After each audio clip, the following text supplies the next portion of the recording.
ఇక్కడ ఉన్న సమస్యలను గతంలో కేసీఆర్ గారు ముఖ్యమంత్రి ఉన్నప్పుడు పటాన్చెరు నియోజకవర్గంలో ఇంచుమించు 40,000 ఇల్లు డబుల్ బెడ్రూమ్లకు ల్యాండ్ కేటాయించడం జరిగింది.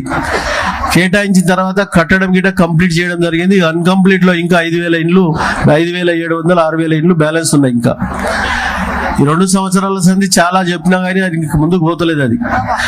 కాబట్టి ఈ 150 ఎకరాలు ఇక్కడ ఫేజ్ 1 ఫేజ్ 2 అయితే ఇది ఇంచుమించు పట్టాలండ్ అయితే 25 నుంచి 30 కోట్ల రూపాయలకు ఎకరా. మీరందరూ అదృష్టవంతులు.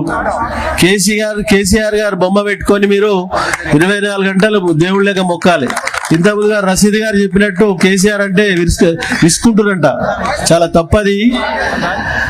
కాబట్టి ఇది ఒక ఫ్లాట్ అంటే 60 నుంచి 70 లక్షల రూపాయలు. ఈ పక్కకు పోయి ప్రైవేట్లో అడిగి చూడండి ఎంత ఉంటుందో. అంత చక్కగా కట్టి మీకు అందించడం జరిగింది. ఆట స్థలాలు, పార్క్ స్థలము, దీని ఒక మంచి డిజైన్ గా మోడల్ గా తయారు చేసి దీన్ని అందరికి కట్టించి అందించడం జరిగింది. కాబట్టి నేను ఎందుకు చెప్తున్నానంటే మీరందరూ ఆ విధంగా నమ్ముకున్న వ్యక్తులను, మనకు సాయం చేసిన వ్యక్తులను ఎప్పుడు మరవడానికి వీల్లేదు. కాబట్టి ఆ విధంగా మీరు అందరూ ఆలోచన చేయాలి. రెండవది, మీకున్న సమస్యలు ఇక్కడ ఫేజ్ 1 ఫేజ్ 2 ఇక్కడ మనకున్న నాగులపల్లి కానీ, కడదనూరు కానీ, అమీన్పూర్ కానీ, బచ్చిగూడెం కానీ డబుల్ బెడ్రూమ్లు ఎక్కడున్నాయో అక్కడ మొత్తము అన్ని 3 కమ్యూనిటీలకు సంబంధించిన దేవాలయం కానీ, చర్చ్ కానీ, మసీద్ కానీ వాటికి ల్యాండ్ కేటాయించి ఆ టెంపుల్ అని నిర్మాణం చేయడానికి ప్లాన్ చేస్తున్నామని మీ అందరికీ తెలియజేస్తా ఉన్నాం. ఈ ప్రజాస్వామ్యంలో సెక్యులరిజంలో అందరినీ గౌరవించే బాధ్యత నాయకత్వం ఉన్నది. అందులో ముఖ్యంగా కేసీఆర్ గారు ముఖ్యమంత్రి ఉన్నప్పుడు అన్ని కులాలను, అన్ని మతాలను, అన్ని ప్రాంతాలను గౌరవించి 10 సంవత్సరాలు ఈ రాష్ట్రాన్ని 100 సంవత్సరాలు చేయని అభివృద్ధి ముందులో చేయడం జరిగింది. అది ఎగ్జాంపుల్ పటాన్చెరు. ఒక్కొక్క రేడియల్ రోడ్డు 1200 కోట్లు, 800 కోట్లు. ఈరోజు తెల్లాపూర్ రోడ్డు చూడండి. ఎందుకు చెప్తున్నానంటే మేము ఒక 2014లో శాసనసభ్యుడు అయినప్పుడు, అంతకుముందు మేము గిట్ట 90 నుంచి రాజకీయాలలో ఉన్నాం. 1 లక్ష రూపాయలు కావాలంటే చెప్పులు అరిగిపోయినాయి. ఈ 2 సంవత్సరాల నుంచి అదే పరిస్థితి. 475 కోట్ల రూపాయలు మన నియోజకవర్గానికి పాత గవర్నమెంట్, మన ముఖ్యమంత్రి కేసీఆర్ గారు ఉన్నప్పుడు హరీష్ అన్న ఆధ్వర్యంలో ఆశీర్వాదంతో మనకు 475 కోట్ల రూపాయలు శాంక్షన్ అయితే ఫౌండేషన్ వేసి జీవోలు ఇచ్చిన తర్వాత క్యాన్సిల్ కావడం జరిగిందని మీ అందరికీ తెలియజేస్తా ఉన్నాం. కాబట్టి ఇప్పుడు ఇట వదిలిపెట్టే క్వశ్చనే లేదు. ఈ 12 సంవత్సరాలు ఒక లెక్క, ఈడికేలు ఒక లెక్క అని చెప్తా ఉన్నాం. ఇక వదిలిపెట్టే క్వశ్చన్ లేదు.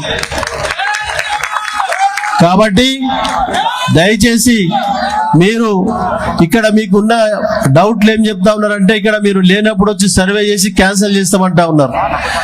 అధికారులకు ఎప్పటికప్పుడు చెప్తా ఉన్నాం, ఎవ్వరు క్యాన్సిల్ చేయడానికి అధికారం లేదు. మీరు దాన్ని మీకు ఇచ్చిన ఇల్లును మీరు వాడుకోండి. దయచేసి మీరు గిట్ట తప్పు చేయకండి, మీరు అమ్మడానికి పెట్టకండి. మీకు ఇల్లు లేని వారికే సర్వే చేసి ఇల్లు ఇవ్వడం జరిగింది. మన దగ్గర ఇట కొద్దిగా తప్పు పెట్టుకొని ఎదుటలో నడవడం కాదు. మీరు తప్పకుండా ఇల్లు కేటాయించినమో ఆ ఇంట్లో మీ భార్య బిడ్డలతో సుఖంగా ఉండమని చెప్పి నేను ప్రత్యేకంగా మిమ్మల్ని కోరుతా ఉన్నా. కాబట్టి ఆ విధంగా మీరు అందరూ ఆలోచన చేయండి. తప్పకుండా ఇంతకుముందు మీరు కోరిన మేరకు చర్చ్ కానీ, మసీద్ కానీ, మసీద్ కంపౌండ్ వాల్ కానీ, ఇంతకుముందు మనం ఇఫ్తార్ విందు దగ్గర ఒక్క పొద్దు ఇడిచిన దగ్గర మనం అక్కడ మీటర్ కరెంట్ అని చెప్తా ఉన్నాడు. 2 days లో దానికి కరెంట్ మీటర్ ఇప్పిస్తాను మీ అందరికి మాటిస్తా ఉన్నాను. కాంపౌండ్ వాల్ గిట్ట ప్రపోజల్ పెట్టిస్తా ఉన్నాం. ఇక్కడ ఫేజ్ 1 ఫేజ్ 2 ఫేజ్ 3 గిట్ట 3 కమ్యూనిటీలకు టెంపుల్, మసీదు, చర్చిలకు జాగాలు కేటాయించి అవి గిట్ట కట్టించే బాధ్యత నేను తీసుకుంటాను మీ అందరికి మాటిస్తా ఉన్నాను. ఇప్పటి వరకు 220, 230 టెంపుల్ కట్టడం జరిగింది.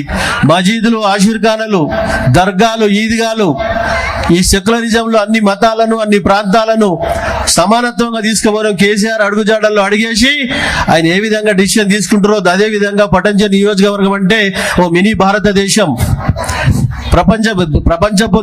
ప్రపంచ దేశపోలు గిట్ట వస్తుంటారు, పోతుంటారు బయ్యర్స్. ఇక్కడ 28 రాష్ట్రాలలో ఉంటారు. అందరినీ గౌరవించే బాధ్యత మాది. ఈ నాయకత్వం స్టేజ్ మీద కూర్చున్న నాయకత్వం అనేది వాళ్ళందరినీ తెలంగాణ బిడ్డలే.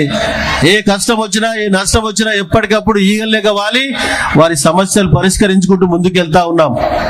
కాబట్టి దయచేసి సమయం చాలా ఉంది, అన్న పోవాలి, వేరే ప్రోగ్రామ్స్ ఉంది, మాకిట వేరే ప్రోగ్రామ్స్ ఉన్నాయి ఇంకా. కాబట్టి మీరు ఎప్పటికప్పుడు మా సమస్యలను మా దృష్టికి పెట్టండి.